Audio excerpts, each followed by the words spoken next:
بسم اللہ الرحمن الرحیم۔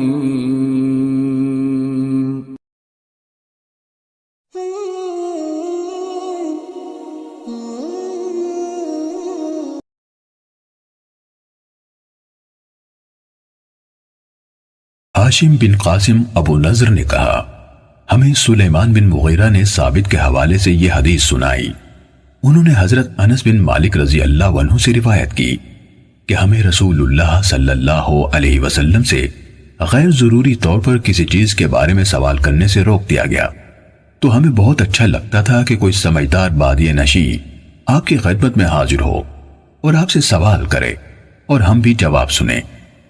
چنانچہ ایک بدوی آیا اور کہنے لگا، اے محمد صلی اللہ علیہ وسلم، آپ کا قاصد ہمارے پاس آیا تھا۔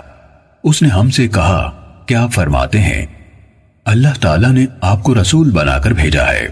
آپ نے فرمایا اس نے سچ کہا۔ اس نے پوچھا آسمان کس نے بنایا ہے؟ آپ نے جواب دیا اللہ نے۔ اس نے کہا زمین کس نے بنائی؟ آپ نے فرمایا اللہ نے۔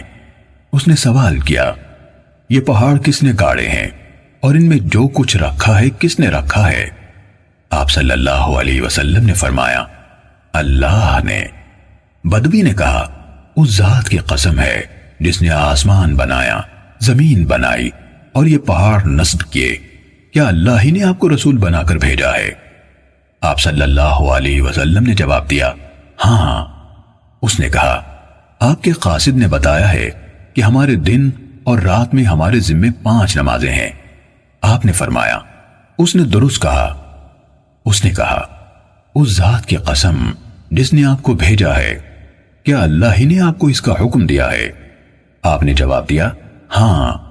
اس نے کہا آپ کے الچی کا خیال ہے کہ ہمارے ذمے ہمارے مالوں کی زکوٰۃ ہے۔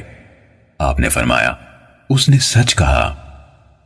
بدوی نے کہا اس ذات کی قسم جس نے آپ کو رسول بنایا، کیا اللہ ہی نے آپ کو یہ حکم دیا ہے؟ آپ نے جواب دیا ہاں۔ اعرابی نے کہا آپ کے الچی کا خیال ہے کہ ہمارے سال میں ہمارے ذمے ماہ رمضان کے روزے ہیں۔ آپ نے فرمایا اس نے صحیح کہا۔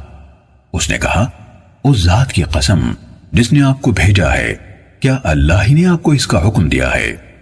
آپ صلی اللہ علیہ وسلم نے فرمایا ہاں۔